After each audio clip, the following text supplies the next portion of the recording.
Our chief guest is here and will be with us any moment. We'll begin with the inaugural session right away. May I request all of you to please settle down.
Morning, ladies and gentlemen, and a very warm welcome once again to the CII National Conference and Annual Session 2014.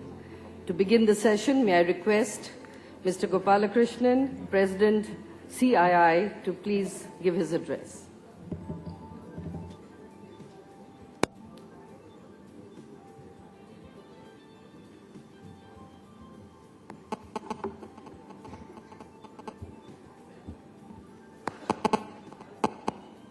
Hon'ble Sri Anand Sharma, Minister of Commerce and Industry, Mr Ajay S Shriram, President-Designate, CII, Mr Sumit Mazumdar, Vice President, CII, Mr Chandrajit Banerjee, Director General, CII, Excellencies, distinguished guests, ladies and gentlemen.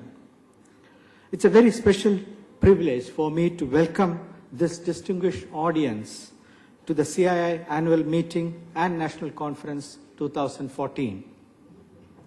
I'm deeply honored to accord a very special welcome to our chief guest for today, Hon'ble Sri Anand Sharma. I take this opportunity to reiterate our strongest appreciation on behalf of CII and on my personal behalf to Hon'ble Minister, who has been a constant friend and strong pillar of support for Indian industry over the years.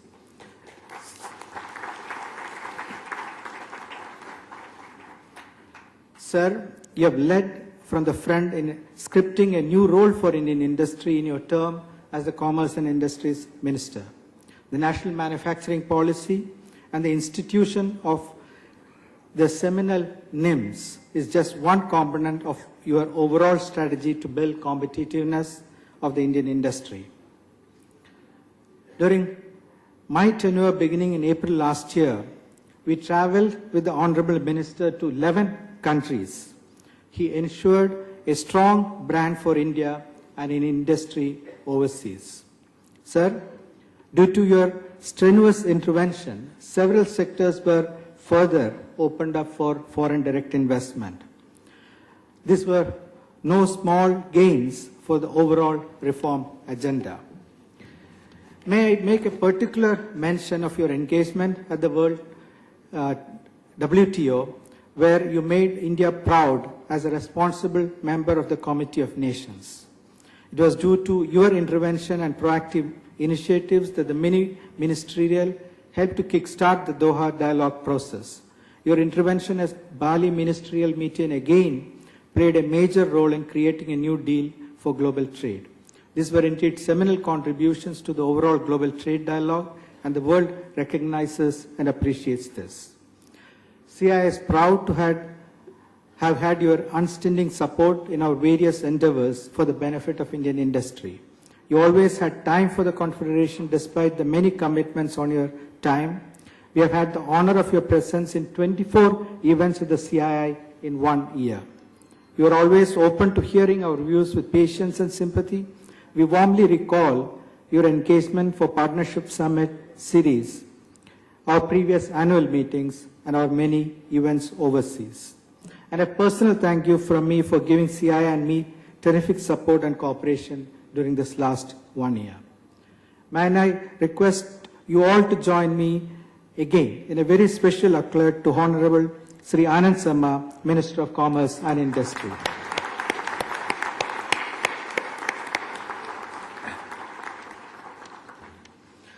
Sir, as we reflect on the past 5 years, we must note that this has been a truly remarkable period in the world history. The previous elections were held in the backdrop of the worst economic crisis the world had seen in 8 years.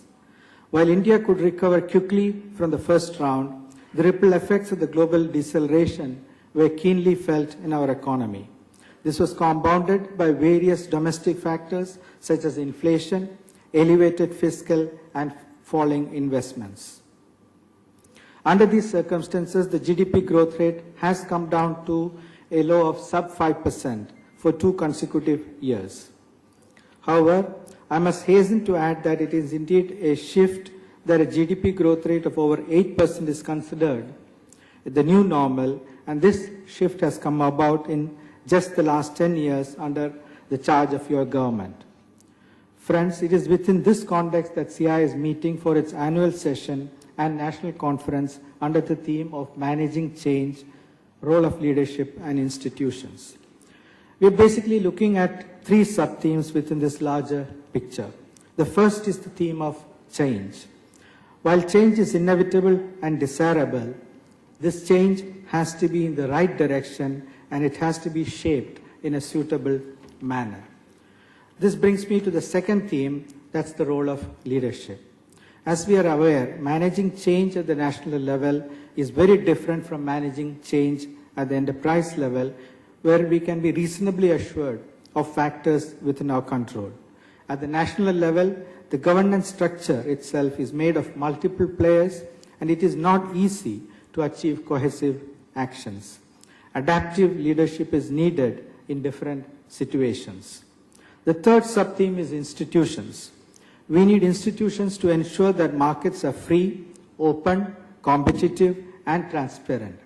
Institutions are responsible for day-to-day administration, effective regulation, oversight, and dispute resolution, among others.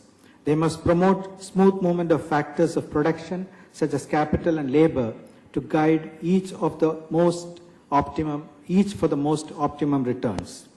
The respective roles of government and industry have to be clearly defined with the objective of empowerment of all sections of society.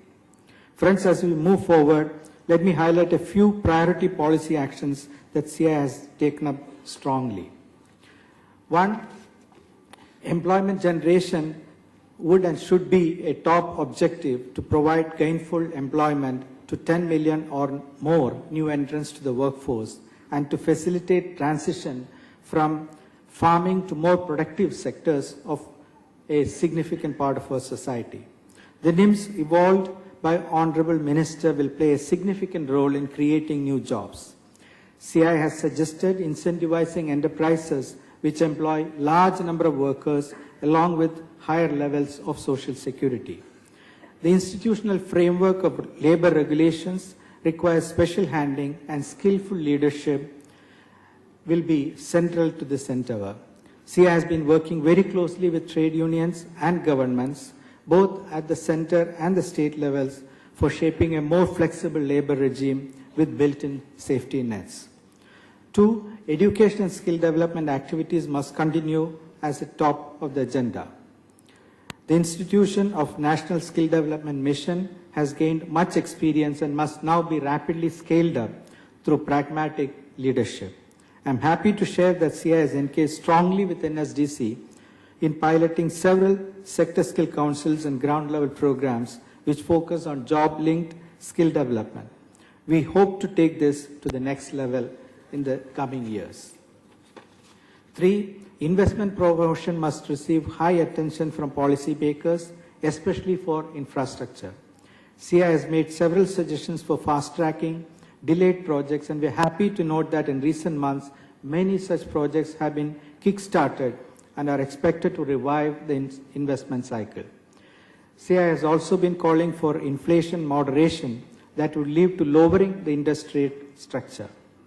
Overall infrastructure investment targets as outlined in the 12th plan must be taken up with determination. 4. The taxation agenda must be addressed on a priority basis to strengthen the institutional environment for doing business. The goods and services tax would revive investor confidence and add 1.5% points to the GDP growth. Its timely introduction would truly call for exceptional leadership. 5. It is important to generate entrepreneurship both as a means to livelihood as well as to encourage innovation. I am happy to let you know, sir, that CII this year played an intensive role in driving innovations at the grassroots level in partnership with state governments across the country. 6. The competitiveness of MSME sector as a whole needs to be boosted further. Here we would look for inspired leadership at the grassroots level. In this connection, I am pleased that CII has emerged as an important institution in providing competitiveness solutions for MSME across quality, productivity, and efficiency areas. The 1000 Visionary SME program is one such innovative effort, and we hope to greatly magnify our activity in this field. Finally, sir, governance continues to be the central architecture on which the future will unfold. CII consistently advocates across corporate laws to shape a systematic self-regulation. Our code of business ethics and the dissemination of best practices in management of ethics in business have been well appreciated. I leave you with these thoughts. I would like to conclude by reiterating the critical role of leadership and institutions in development at the national level, at the enterprise level, and at the individual level. With proactive and committed leadership such as demonstrated by our Honorable Chief Guest, a collective effort of government, industry, and civil society can further strengthen institutional capabilities to take India to the next growth cycle and achieve the dreams of our people. With these, may I now invite Honorable Minister for Commerce and Industry to deliver his inaugural address. Sir, please.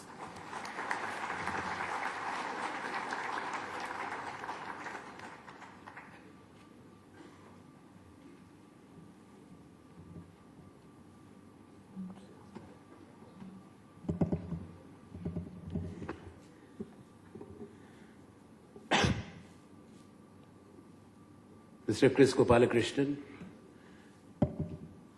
President of the CII, President-Designate Ajay S Shriram, Vice President Sumit, Director General Chandrajit Banerjee, past Presidents of the CII, Captains of Industry, delegates to the CII National Meeting, Excellencies, representatives of the High Commissions and embassies, friends from the media, ladies and gentlemen.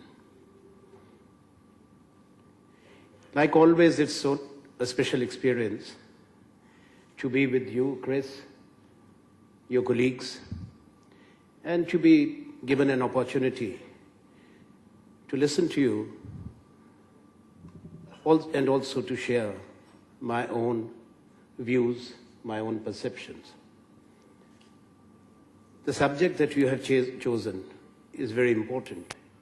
Managing change and the role of leadership in the institutions. Institutions and leadership have to be understood, though, in the right context as well as the word change.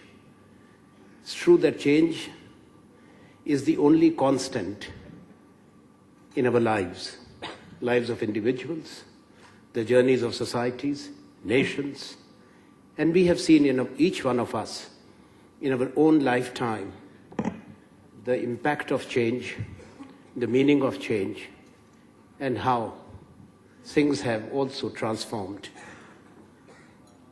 in front of us in the last few decades, in this country, elsewhere in the world. I know this time when I speak to you, this will be my last address in my present responsibility as Commerce and Industry Minister in the UPA 2. And I have enjoyed, throughout my tenure, my interactions with the business leaders, with the CII, traveling to distant shores, taking the message of India, telling the story of India, benefiting from your rich experiences, from your words of wisdom, from your inputs in formulating policies and taking major initiatives which are connected to institutional building, also the process of change that we are discussing here. First, the leadership has to be from the grassroots to the very top. And leadership in every institution, not only in the government, which is of course very important in any democracy. Because in democracies, leadership has to ensure that whatever we do, the initiatives that we take, the policies which are made, are all embracing, inclusive, and sustainable. At the same time, leadership is equally important in industry, in administration, in governance, in judiciary. And I may also add media, which is playing an increasingly important role in our national narrative, in shaping and informing public opinion, sensitizing or otherwise. That's why leadership in all these is very important. We have seen in the last quarter of a century sweeping changes in the world and changes in our country, beginning with the waves of technology, information technology, communication technology, the coming down of the Berlin Wall, the end of the Cold War era, a transient unipolarity, and once again the world moving to multipolarity. But it's the technological changes which push the frontiers as to how people engage with institutions and nations engage with each other economically as well as sharing of technologies. We live in an information age. Technologies have shrunk the globe. We all say it's globalized world, but globalized in real sense because of the technology, because of the changes. And people have been empowered because of these technologies. So you have to deal with this change along with the aspirations of the people who are better informed. There is more awareness about the situation in our own country, in our own society, complex as all societies are, but also about their rights and the responsibilities of the institutions, the delivery of services,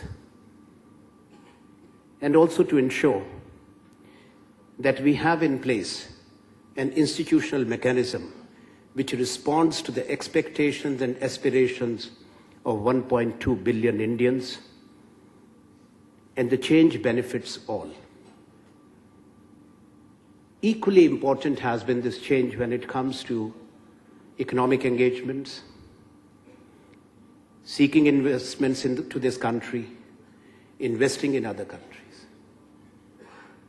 Also looking at institutional linkages. We never thought that we will see a time when any information which we need is available at the press of a button. The flow of capital across continents is equally fast. Opportunities are embraced. But along with that also come the challenges which Krishnan was referring to. Challenges are also shared challenges in a global world. Developments in one continent impact others. Be it natural calamities, be it economic crisis or financial crisis, as the world has learned in a very hard way, and we continue to learn since the financial crisis of 2008, followed by the economic crisis, which has been the worst. Before I specifically refer to some of the changes which are required and where we are with regard to our response to the challenges, I feel it's necessary to make an objective assessment, because sometimes the realities or the facts do get lost. I feel it's important that when we analyze any situation, development or responses, the narrative as such must be objective and balanced. Last 10 years or last quarter of a century, where do we begin? India opened up in 1991. Not that India did not exist before 1991. Institutions did exist. Independent India, thanks to the vision of Jawaharlal Nehru, had invested in those institutions of excellence, despite the paucity of resources, from Indian institutes of technology, science, space sciences, nuclear science, management institutions. We had done that. And that's what empowered India to connect with the big technological sweep. And we all know, we have spoken about it, helping India to bridge the big divide which all the countries which are not part of the first or the second industrial revolutions had to face, and the people, the consequences of denial, of impoverishment, and also subjugation. This was truly a very powerful experience for us to see our professionals connecting with the world and being accepted universally with respect by the turn of the century. The world knew that India is ready to engage, and Indians also engaged, demonstrating tremendous self-confidence and the entrepreneurship which our industry made us proud of. The presence of Indian enterprises and industry, Indian investments, Indian technology in all continents. At the same time, India welcomed the world. It's important now to see where we are. We know that tens of millions of people were brought out of poverty net, even in the 90s. But let's look at the last 1 decade. We started the 21st century with all that I have said, the liberalization and the opening up. But we had the global tailwinds in the first 3 to 4 years. And those global tailwinds lifted the Indian economy, our GDP growth, gave us a momentum and accelerated it. If we look at where we were in 2004 and what happened subsequently, it's a fact which must not be lost that for 6 years there have been global headwinds. But has Indian story gone wrong? Irrespective, and not denying or not acknowledging would be a mistake, the deacceleration, particularly very sharp in the last 2 years. Coming down to 5 or a little below 5 is not a comforting thought in our GDP growth. But at the same time, our national incomes have trebled. Life expectancy for men has gone up in this decade by 5 years, for women by 6 years. Our GDP has quadrupled. From 522 billion, we have 2 trillion. Perhaps we could have been more, but for the volatility of the currencies. We are spending much more, 8 times more on education and 6 times more on health through the budgetary allocation, because this country has been able to generate resources, redistribute resources. In this 1 decade, FDI into India has gone up 15 times. If you look at where we were between 2000 and 2004, the numbers sometimes change or vary slightly. It's roughly 300 billion in the first 12 years, after which 280 would have come in this decade, 2004 onwards. 176 in the first 4 years of UPA 2. We are going to finish the 5th year, and we know the numbers. Surely it would be well above 200 billion. This is India's story during a period when we are facing the headwinds I referred to. Did we take decisions? Did we respond to the challenges? When an objective analysis is made, the answer would be in a very loud yes. It's not easy to manage change, as developed and rich countries have experienced, because institutions evolve. Regulatory framework develops, and we learn from experiences, our own and experiences of others. And that's what India has been doing, investing in institutions, creating a regulatory framework, creating a policy framework, which has the capacity to connect with the change, to manage the change, and also to meet the aspirations of its people. We have more than doubled the numbers of institutions of excellence. You all know that. 9 new IITs, 7 new IIMs, from 1 National Institute of Science going up to 5, from 1 National Institute of Design going up to 5. We have added 30 new national universities, triple ITs, and beyond. Question would always be, has the response been sufficient or adequate? It can never be adequate. It can never meet the expectations of all our citizens, because it's too big a country, but it's also a great country, which can respond to any challenge. What is more important for us is to bear in mind that the biggest challenge, one of the challenges of India, is to meet the aspirations of its people. It's easy to give out numbers. 1.2 billion, we all know. But over 800 million are young.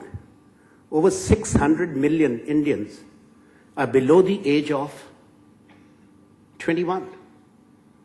So it can be a demographic dividend or a demographic whirlwind.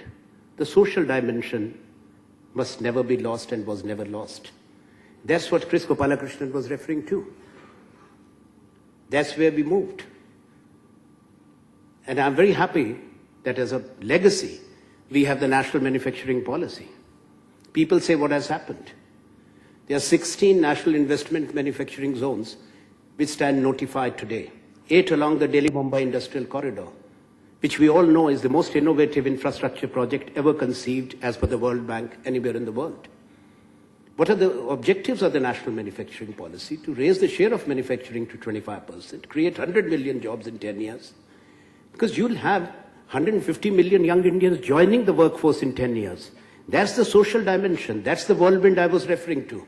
That's where we prepared this country in advance.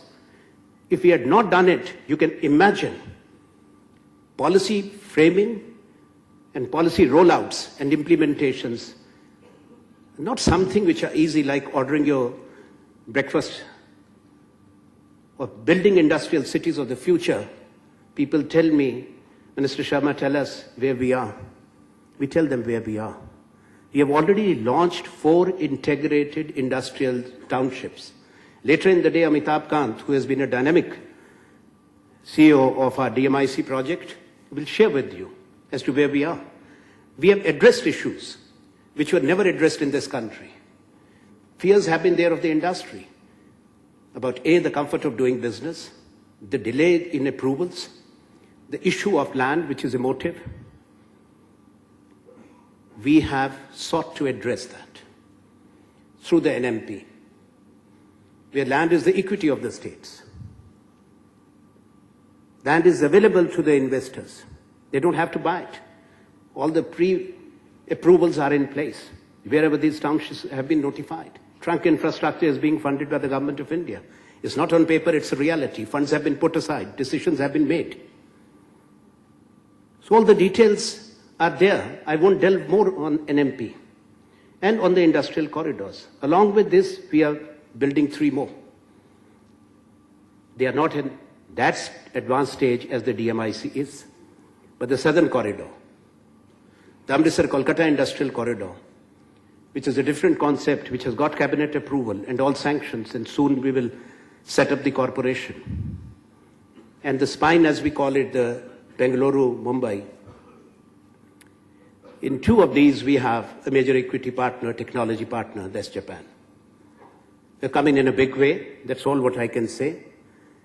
Many of you present here are aware of the details. For the first time, we have entered into arrangement with any country where the central banks have reached an understanding for currency swap and interest swap. This is not something on paper, it has happened. UK has come in as a major partner for the BMEC. This is what we are doing when we are talking of how to address the big change and also the expectations of our people.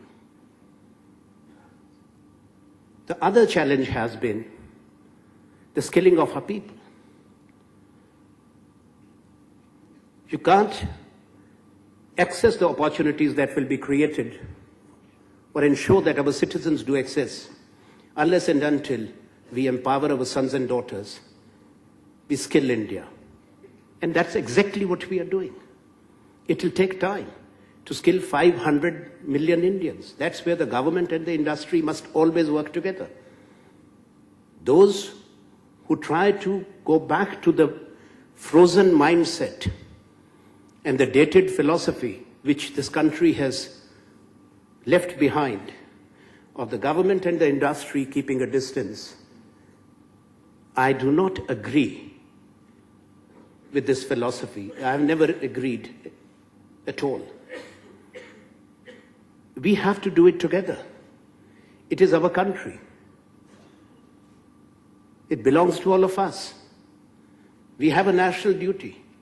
The government and industry have to work in a close partnership, in a spirit of trust and respect.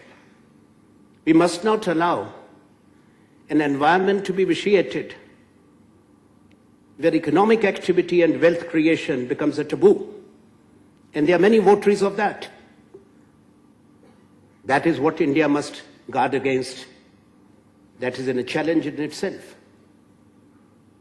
And the industry also, as part of its leadership, has to ensure that the perceptions, rightly or wrongly created, are addressed promptly. Today, I'll give you an example. There are many who are talking about crony capitalism. And the way it is sensationalized in a theatrical manner is made to appear that all the economic activity actually is part of that.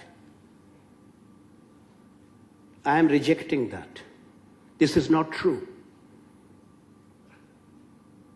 This perception must not be sustained. Yes, there are issues which have happened in other countries. We have had corporate and bank frauds in all rich countries. I don't want to name companies. Big multinationals, big banks, big insurance companies. It's a long list. We also have our list. Beginning with Satyam, the chit funds, And even people, when they see one or the other, or the latest in this role is the Sahara issue. For every citizen, they say that what kind of system do we have which is allowing these things to happen? Question is, do we have accountability? Has the system ensured accountability? The answer is yes. We are a rule-based, rule-governed democracy. Aberrations do take place, corrections are also invoked. That's what India has done throughout its history, particularly when we talk of this century and the last decade. The third challenge would be how to deal with your natural resources allocation.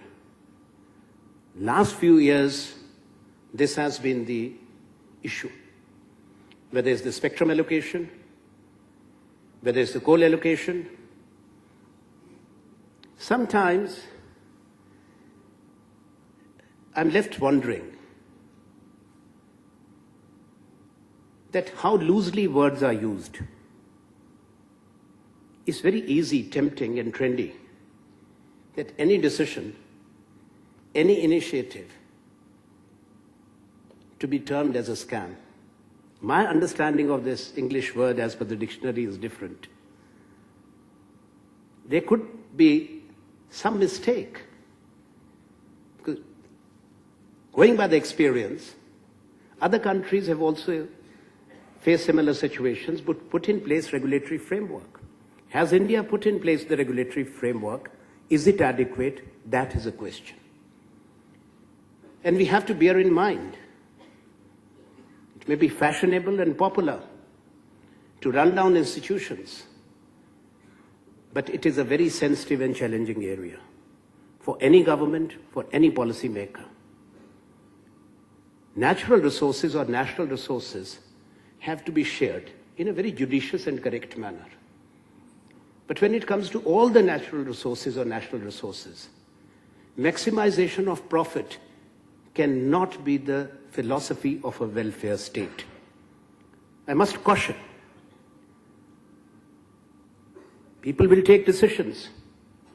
You may decide in haste and then repent in leisure. Is the costs involved have to be factored? And what are the kind of services? For managing this, it is a regulatory framework is required, so is the delivery of services. And it's not the whole range of services for the citizens. That is another expectation and a challenge. That is where the administration and the government do come in. Whether it's the health services, education services, or also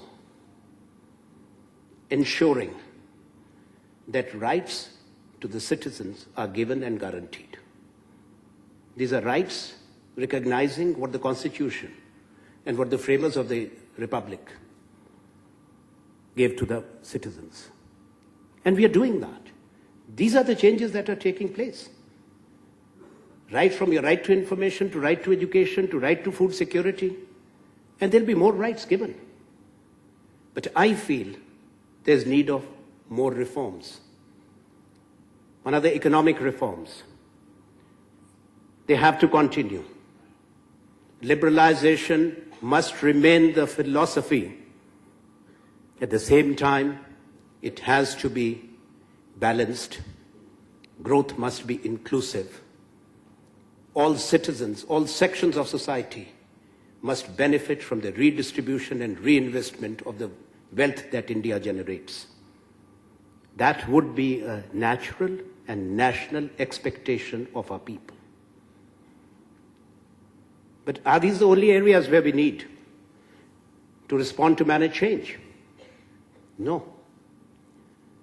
You urgently need administrative reforms. We have to use technology, and we are doing it. E-governance, national mission mode projects. During my time, we did everything possible to cut down the transaction costs, to make our manufacturing and exports more competitive. We have achieved half. We have brought them down, transaction costs by at least 60%, but 40% remains. There are two major bottlenecks which India still has.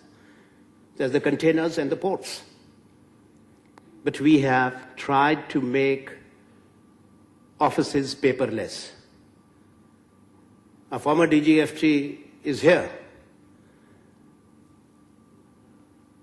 He's now Secretary Mining. It's a challenge you have, Pujari. So that institution is fully e-enabled. Filing of applications, payment of fee, bank realization, and all. It's a long list. There's electronic data interchangeability created through Infosys. Infosys is a partner. We have this most ambitious e-biz project that has been rolled out, where all the services, all departments of central government and state governments are being brought on one platform. Two have yet to come. You can guess which two. But we will bring them. That's the environment and the customs and excise. The rest, everybody else has joined, and these two will have to join. There is no way that any service provider, any department will be out of it. We have single payment, single application, and the rest is done. So these are also the changes that are happening. Electoral reforms and judicial reforms will be part of this change process. What do we mean by judicial reforms? When I talked about it, there were howls of protest. We respect the independence. We respect the constitutional scheme of things. At the same time, we also have to be very clear that the role of policymakers must remain with the policymakers who are accountable to the people. And citizens' rights must be guaranteed through the correct enforcement of laws and the Constitution by the judiciary. But justice must be made available to all and affordable and accessible. The cost of justice is a concern for the citizens. I trained as a lawyer, but every citizen of India cannot afford to pay good lawyers. I don't want to make enemies of those who belong to the same profession. This has to be addressed. The delays. It's a harassment. That leads to angst. What we are witnessing in the recent years, these are the issues. When your right is not protected, when justice is not delivered in time, or it becomes so expensive, when there is long pendency of about 40 million cases in the courts at various levels, 4 crore. That's the current pendency, if not more. That's why this section also has to reform and be more accountable. Electoral reforms, and before I come to the last one, we are the largest democracy. 814 million Indians will determine the course of destiny of this great nation for the next 5 years. And that great dance of Indian democracy is already on, as you see in campaign, newspapers, television. Electoral reforms so that to ensure that our democracy is freed from the influence of money, where the corporates, institutions, political parties, all must put their minds together. Why India should not have a national corpus? Why political parties should not have, like any other mature democracy, be funded and made accountable for that? I feel this is an urgent reform which is needed in this country so that we have elected representatives who are beholden to the people and a system which accepts and acknowledges the correctness of the functioning of the polity and the electoral processes. Now, last is the role of the media. Now, this is a sacred cow. You're not supposed to talk about it. I fail to understand why. Let me qualify. We are very proud that as a democracy, if we have a free judiciary, we have a free and assertive media too. And that independence must be protected. But that independence and that right does not come without duty and responsibility. And the responsibility is of objective and balanced reporting, because you are informing citizens, you are sensitizing public opinion, you are shaping public opinion. You are building institutions or you're ruining institutions. You're projecting personalities or ruining reputations. Therefore, care and caution is required. I say so with all respect. In all other democracies, as technologies have evolved and converged, so have been the regulatory frameworks. The moment we talk of a regulatory framework, it's acceptable when it comes to electricity, when it comes to coal, when it comes to telecom. But the same technology and the same national resources are used. Convergence of technologies in telecom sector and the media have led to a common regulator and a regulatory framework, whether in America, in UK, and elsewhere. Why not in India? This is where the industry, CII, should reflect and talk to them. It's not that you are trying to curb, you are trying to restrict, but everybody should remember, if the governments are accountable, if the administration is accountable, if the judiciary is accountable, if the corporate world is accountable, and every time we have taken a step, there is more accountability in the corporate world being brought in. More transparency. Therefore, all the beneficiaries, irrespective of which sector, must include themselves as part of this process of change and connect with, by supporting the regulatory frameworks as they evolve, and not insulate, not seek exclusion. That would be wrong. India, I believe, is a country which has tremendous resilience. Our people have talent, our institutions have strengths, our industry leaders have vision. The spirit of entrepreneurship is there for the world to see. I remain an eternal optimist. Irrespective of what happens, India is capable of adapting and responding to change. India's story cannot go wrong, must not be allowed to go wrong. And for that to happen, we must have the wisdom to respect the beauty of this country, its richness, its diversity, its pluralism. That is the rich bouquet of colors our country is. That it is a challenge, but that is a strength. India must always be guided by philosophies which are all-embracing. India must retain that ancient wisdom. And for the institutions, I'll only say that those in offices have to be understood in a correct manner. These have been offices for most of us of responsibility and service. These are not offices of power. And wherever that mistake has been made, people have been unforgiving. That's how the political leaders, that's how those in government, those entrusted with the trust of the people, have to respond. And that is the right way forward to meet the aspirations of our people.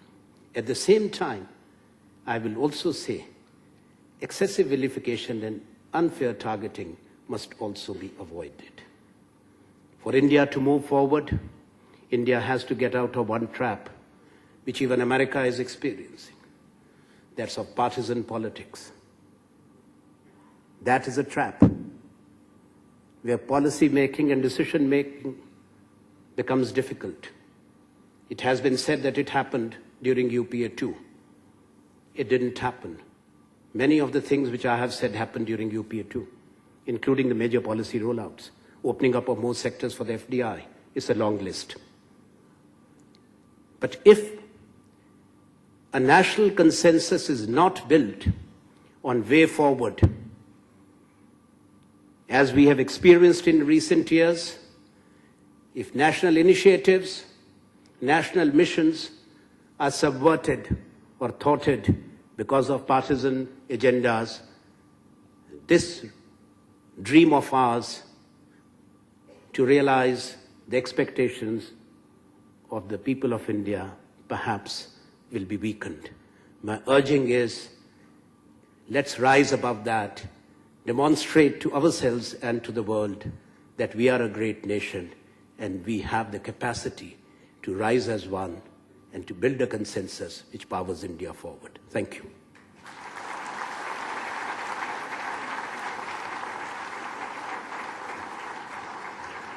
Thank you very much, Mr. Minister, sir. Ladies and gentlemen, now we move on to our next segment, presentation of the CII Foundation Women Exemplar Awards. This is an award that aims to promote women's empowerment at the community level by discovering and recognizing those who have, against all odds, excelled and contributed significantly to the development of their community. The award is called Exemplar because the talented awardees set an example for others, igniting the spirit and the belief that others too can be empowered. It is given away in 3 categories: education and literacy, health, and micro-enterprise. 27 women have been honored with this prestigious award to date. We are celebrating the 10th edition of these awards this year. The Bajaj Group is the presenting partner of the CII Foundation Women Exemplar Award 2014, and the HSBC Bank is the contributing partner. We thank them for their support in this truly empowering initiative. Moving on to the awardees. In the category of education, we confer the CII Foundation Women Exemplar Award 2014 on Miss Kalpana Gagdekar for her outstanding accomplishment in regaining dignity and hope for her community and for inspiring completely neglected sections of the society to strive, succeed, and restore their human rights. Nominated for this award by Bhasha Research and Publication Center, Kalpana has been no less than any freedom fighter.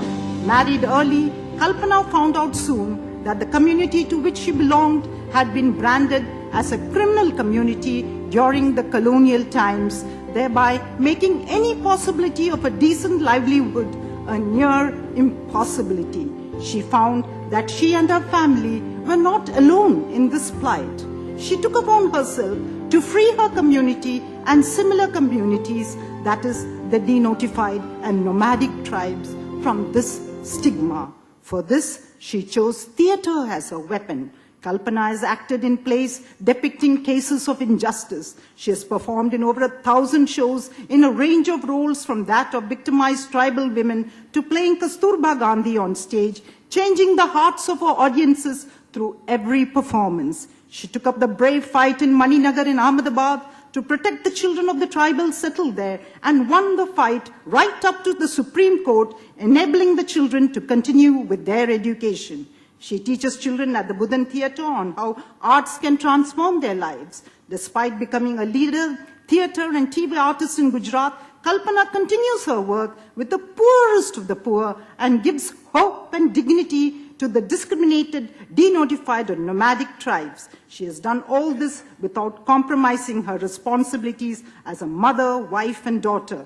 We salute this tremendous and unique contribution to education through igniting imagination and congratulate her on this achievement with the CII Foundation Woman Exemplar Award. May I invite Ms. Kalpana Gagdekar to come to their dais, please, to receive this award. And I request you, sir.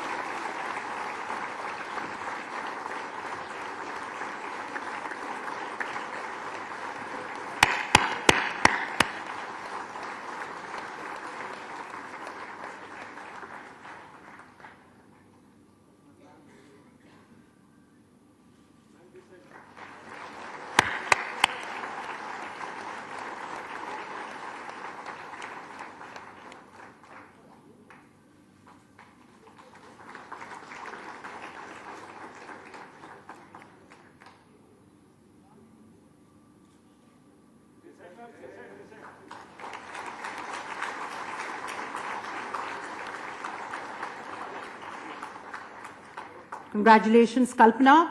May I request you to say a couple of words? दो शब्द बोल लीजिए यहाँ से.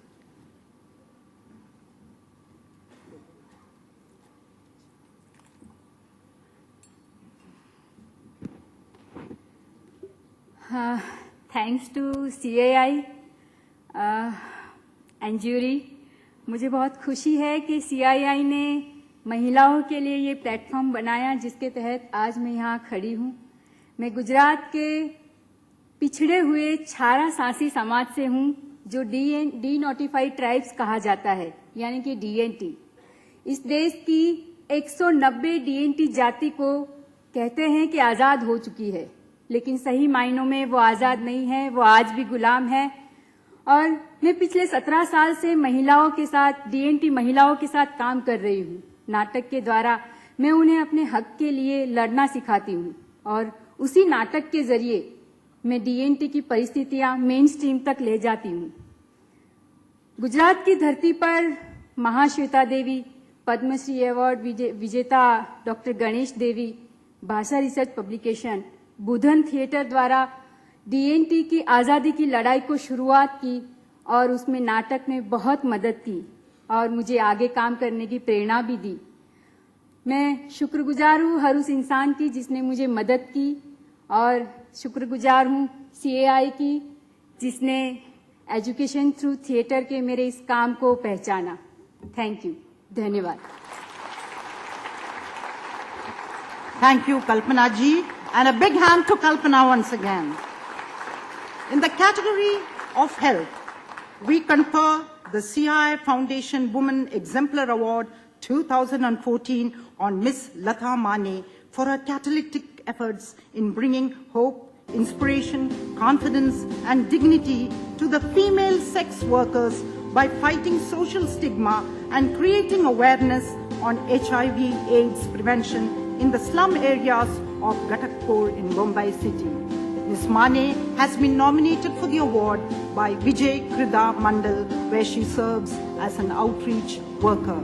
Her project encompasses health education, stigma reduction, and psychological support to the female sex workers living with HIV/AIDS. She educates them on sexual and reproductive health, motivating them for safer sexual practices as well as for availing clinical facilities regularly.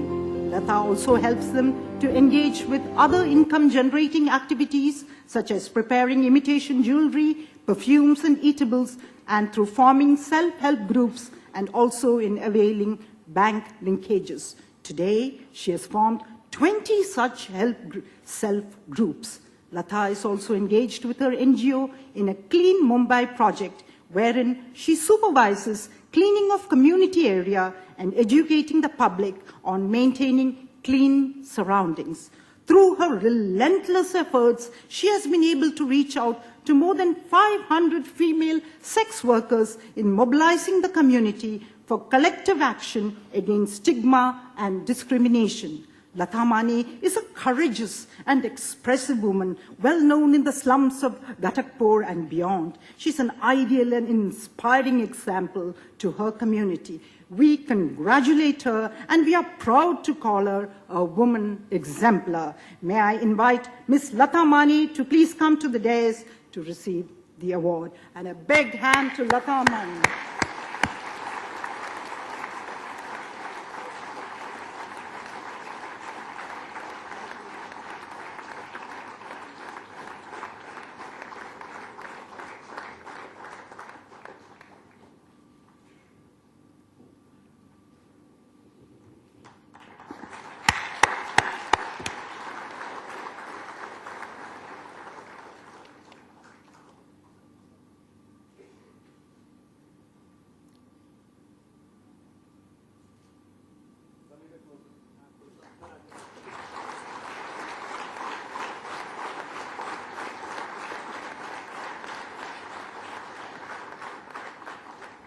Congratulations, Lata ji.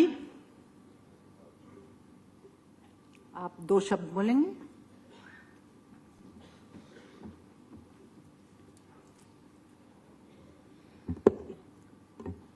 नमस्ते। और सबसे पहले CII को मेरे तहे दिल से शुक्रगुजार हूँ, क्योंकि मैं इस जगह से आई हूँ जहाँ पे देह व्यापार किया जाता है एक सेक्स वर्कर के, और हमारे जैसे लोगों को कोई इज्जत देता नहीं है। और जितनी इज्जत मुझे यहाँ मिली है, इसीलिए मैं 100 गुना शुक्रगुजार हूँ। CII की पूरी कमेटी के लिए मैं शुक्रगुजार हूँ। और मैं मुंबई में रहने वाली हूँ, एक सेक्स वर्कर एरिया में मैं रहती हूँ जहाँ देह व्यापार होता है। और मुझे 2 लड़की हैं जो बोर्डिंग में पढ़ती है, और खुद मेरे हस्बैंड ने मुझे बेच के गया 40,000 में बम्बई में। बहुत स्ट्रगल करने के बाद में मैं यहाँ तक पहुँची हूँ, जो मुझे पढ़ना लिखना आता नहीं है। और कम से कम मैंने 5-6 साल सेक्स वर्कर का काम किया। उसके बाद में विजय खेड़ा मंडल दिशा प्रोजेक्ट जो HIV एड्स के ऊपर हेल्थ के लिए काम करता है, वहाँ पे मैं पीयर एजुकेटर के काम के लिए जुड़ी। और वहाँ पे मुझे HIV एड्स के बारे में बताना, उनको कंडोम देना और गुप्त रोग के बारे में जानकारी देना, ये मैं काम करती थी।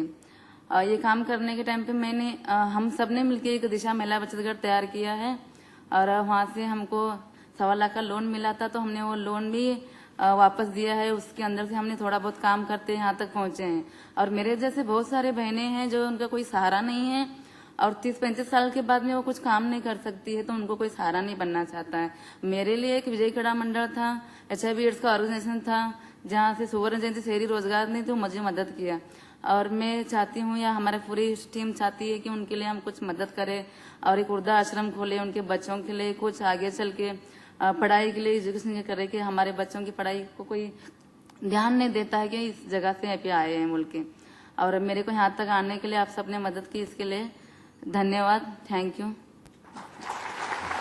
Thank you, Lata ji, and thank you very much indeed.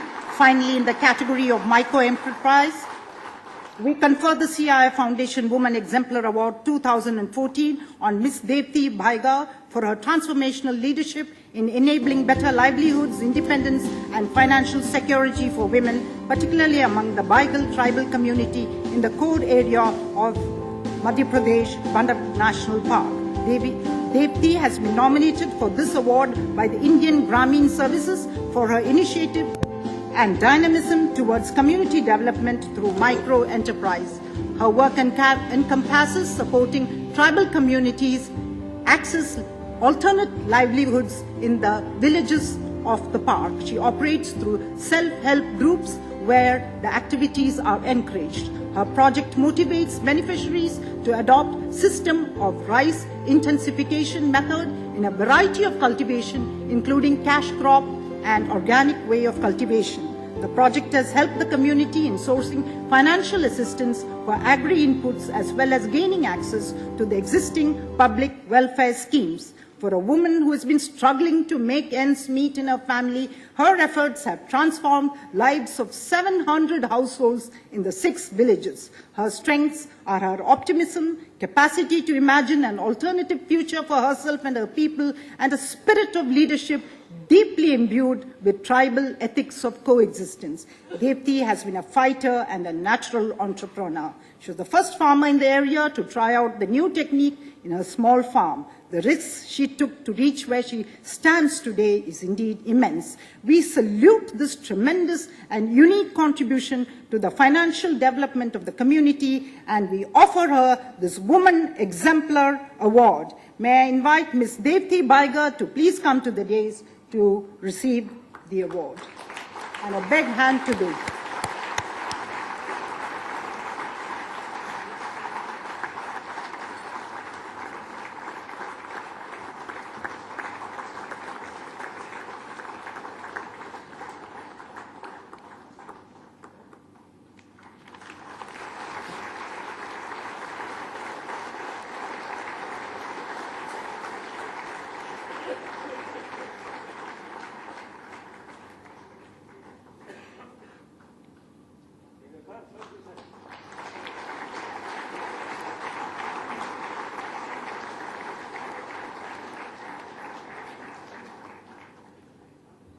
And while I request Ms. Devti to say a few words, may I request the other 2 awardees to get ready to come to the stage for a group photo.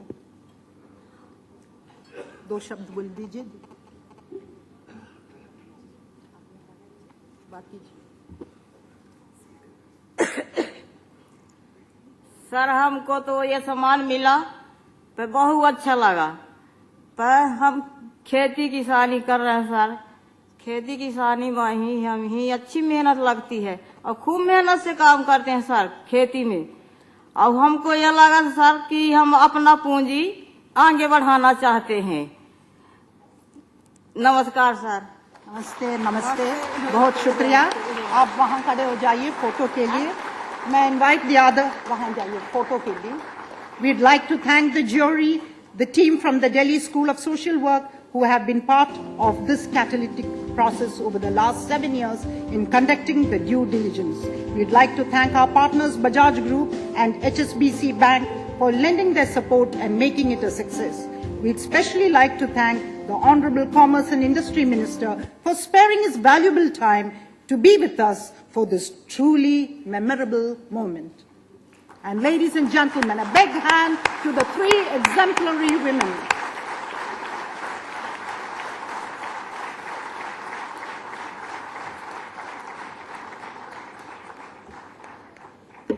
Thank you, Shubha.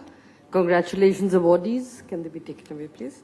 May I now invite Mr. Ajay S Shriram, President-Designate, CII, to give the concluding remarks.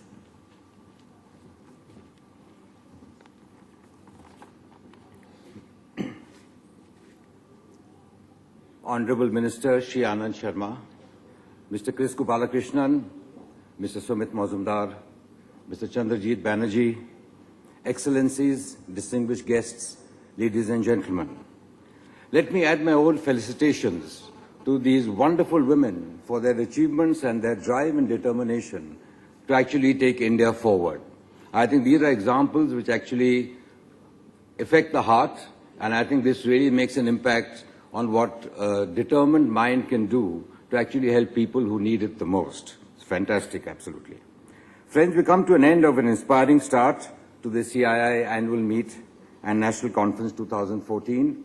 The inaugural session has laid an excellent foundation for the rest of the annual session, and I would like to thank our chief guest, Shri Anand Sharma, for articulating his strong and positive views on the nation. As I make the concluding remarks for the inaugural session, I cannot but help reflecting on the past few years, which have been challenging. In the midst of all the uncertainty, policymakers took several steps to counter the slowdown and address the economic problems of the nation. The impact of some of this is already visible, such as the stability of the rupee, and I am certain that other sectors, such as manufacturing, will gain in due course of time. As an apex industry organization, CII was privileged to be closely engaged with many of these changes. Through our many specific and specialized committees, task forces, and working groups, CII converged many industry perspectives for government consideration. I am happy to state that our views were carefully evaluated and taken into account.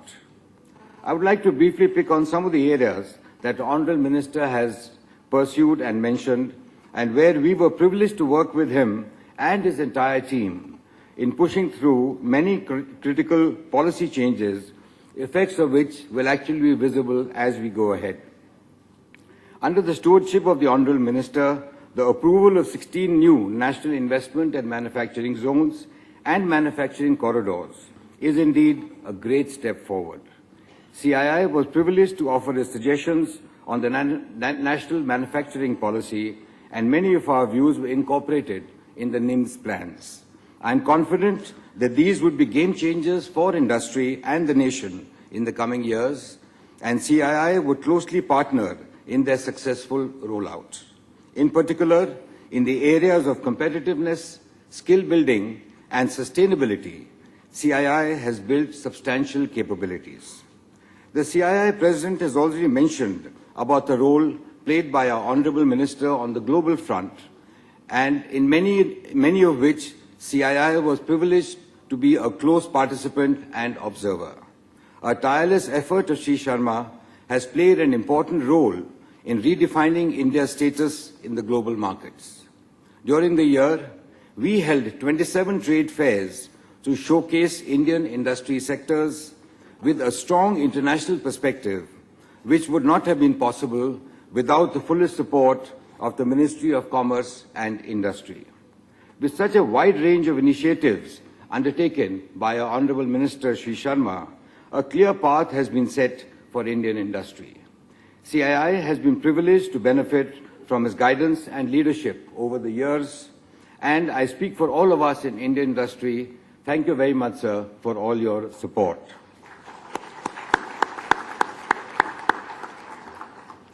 We must use occasions such as these and our annual conference to acknowledge the progressive policy initiatives by our government, as well as celebrate industry's achievements. Honourable Minister, CII wishes you all the best in your future endeavours and looks forward to working closely with you in your next avatar. We are confident that you will continue to nurture and support industry so that we can together build a strong and confident nation. May I now request our President, Mr. S Gopalakrishnan, to present a small token of our appreciation to our Honourable Minister.